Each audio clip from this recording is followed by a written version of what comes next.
سورۃ الکہف آیت 71 فانطلقا حتی اذا رکب فی السفینۃ خرقہا، پھر وہ دونوں چل پڑے یہاں تک کہ جب وہ دونوں سوار ہوئے کشتی میں تو اس نے اس کشتی میں شگاف ڈال دیا، یعنی کہ خضر علیہ السلام نے اس کشتی کا تھوڑا سا خراب کر دیا۔ خرق کا لفظ جو ہے نا، اس کا مطلب ہوتا ہے بے قاعدگی سے کسی چیز کو پھاڑنا۔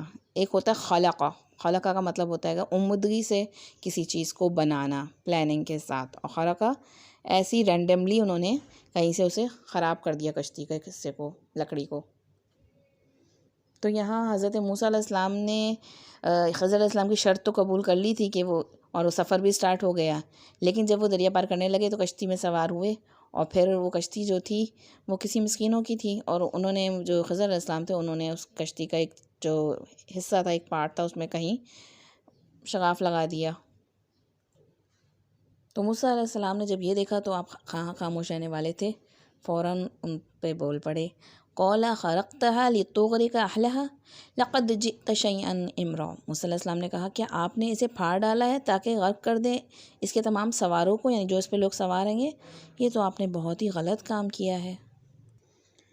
یہاں جو لفظ آیا نا شَيْئًا إِمْرًا، یعنی کہ ایک عجیب سا کام کیا، خلاف عقل کام کیا ہے، خلاف شریعت، یعنی محسن کام نہیں کیا آپ نے، ان ایکسیپٹیبل۔ کہ ایک تو ان لوگوں نے ہمیں سوار کرا اپنی کشتی میں، اور کہا جاتا ہے انہوں نے ان سے کرایہ بھی نہیں لیا، تو یہاں کہ یعنی آپ نے محسن کے ساتھ اس طرح کیسے کر سکتے ہیں آپ؟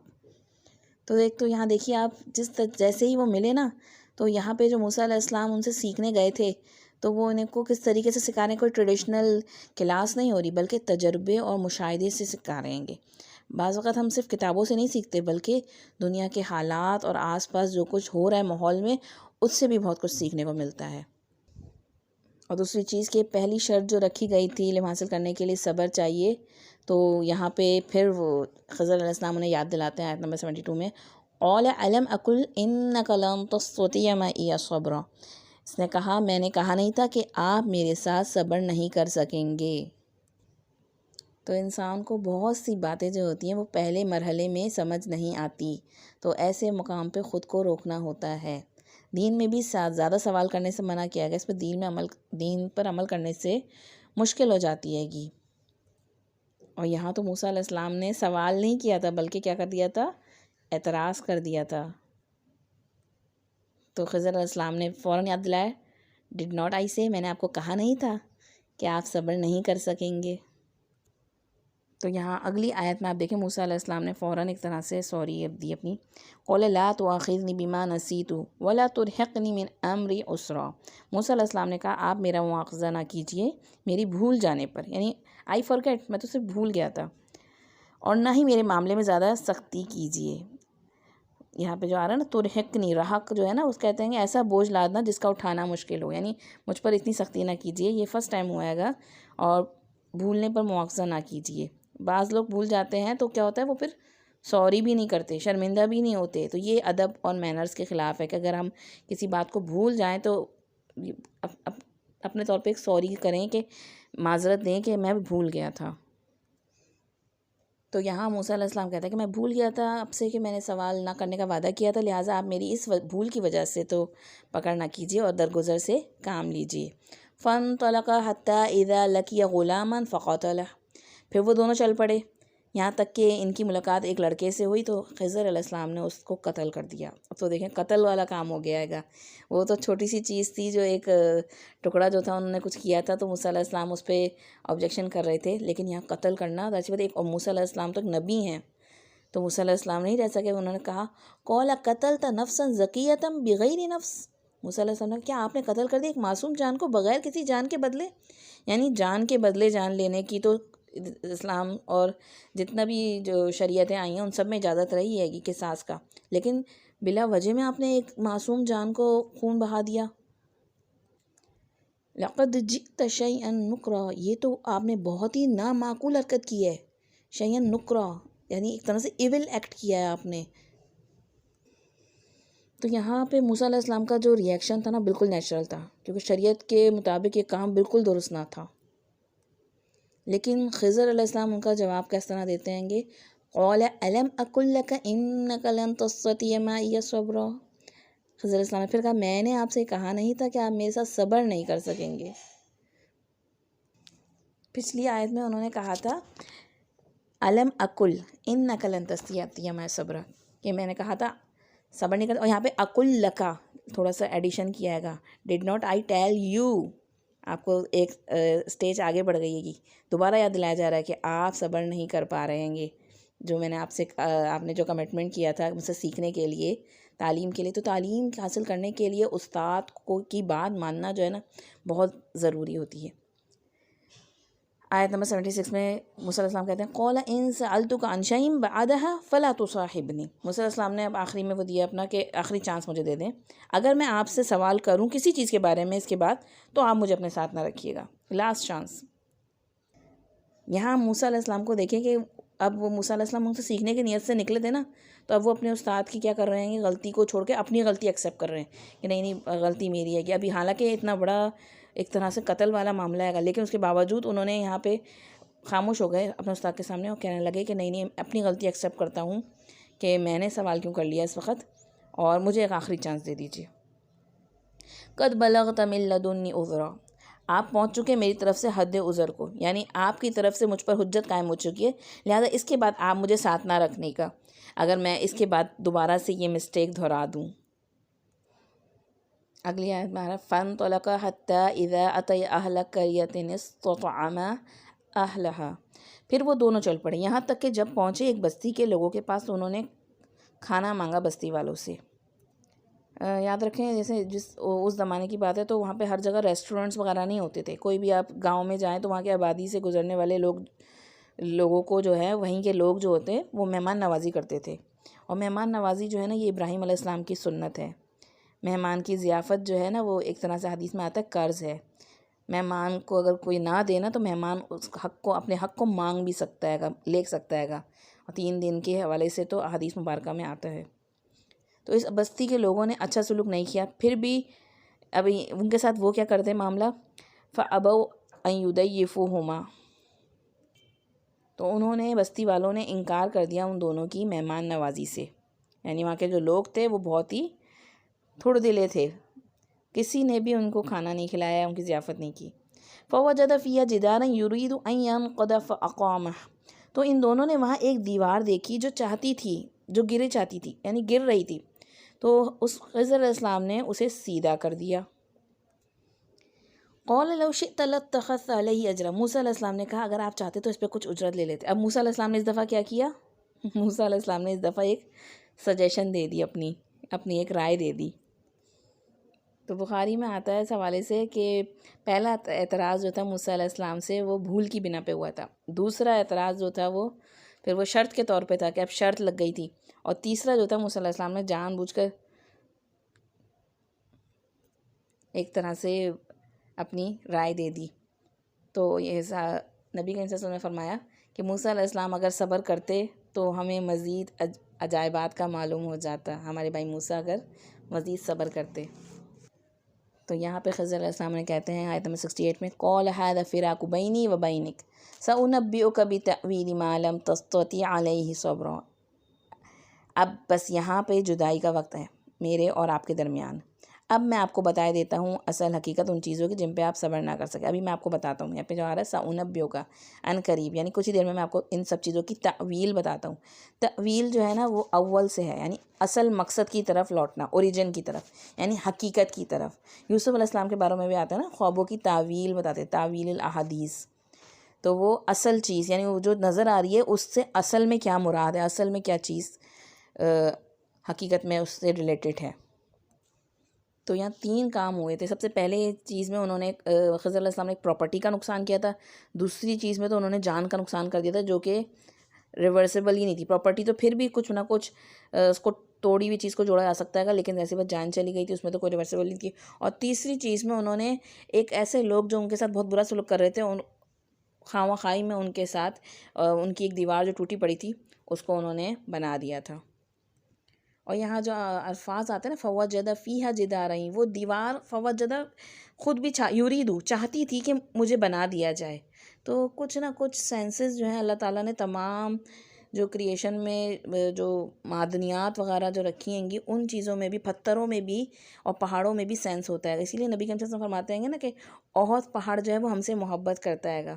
اور اسی لیے آتا ہے گا کہ قیامت کے دن جو ہے یہ زمین اور یہ جو چیزیں ہیں یہ سب بھی ہمارے خلاف گواہی دیں گی. تو ان کے اندر بھی فساد مچانا، ان کو بلا وجہ میں توڑنا یا خراب کرنا، یہ بھی ہمارے حق میں اچھی بات نہیں ہے. کیونکہ یہ ساری زمین اور ساری مخلوق جو ہے وہ اللہ تعالیٰ کی تسبیح بیان کرتی ہے. اسے ہمیں اللہ کے کام کے لیے یا دنیا کے بھی کسی کام مقصد کے تحت ان کو، ایسی بات ہے درختوں کو کاٹنا ان سب چیزوں کی اجازت ہے، لیکن بلا مقصد بلا وجہ میں صرف اپنی اندر کی وہ نکالنے کے لیے، بعض وقت فرسٹریشن نکالنے کے لیے یا بعض وقت صرف دکھاوے کے لیے ان سب چیزوں کو خراب کرنا یا بنا کے بڑے بڑے اسٹیچو بنا دینا، جس طرح سے قومیں عاد و سمود نے کیا یا آج بھی بہت سی قومیں فرعون نے کیا. تو یہ سب چیزیں جو ہیں انسان کو غلط، اپنی جو صلاحیتیں ہیں ان کو غلط راہ پر لے جاتی ہیں.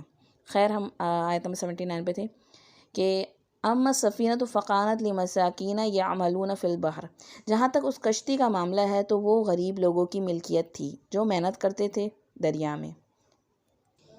تو وہ جو کشتی والے تھے وہ اصل میں مساکین تھے. مسکین کیا ہوتا ہے گا؟ جو سکون میں، یعنی جس کے پاس کچھ ہو لیکن اس کی بیسک نیڈز جو ہے نا پوری نہ ہوتی ہیں اس سے. تو اور ان کے پاس صرف ایک ہی چیز تھی اپنے سہارے کے لیے، وہ کشتی تھی. فَأَرَدْتُ أَنْ أَعِيبَهَا وَكَانَ وَرَاءَهُمْ مَلِكٌ يَأْخُذُ كُلَّ سَفِينَةٍ غَصْبًا، تو میں نے چاہا کہ اسے عیبدار کر دوں، یعنی اس کشتی کو، کیونکہ ان کے آگے جو موڑ آ رہا تھا اس میں ایک بادشاہ تھا جو ہر کشتی کو پکڑ رہا تھا زبردستی. تو یہ ان کو اللہ تعالیٰ نے ایک طرح سے پرسنل نالج دیا تھا کہ وہ جانتے تھے کہ آگے ایک بادشاہ موجود ہے.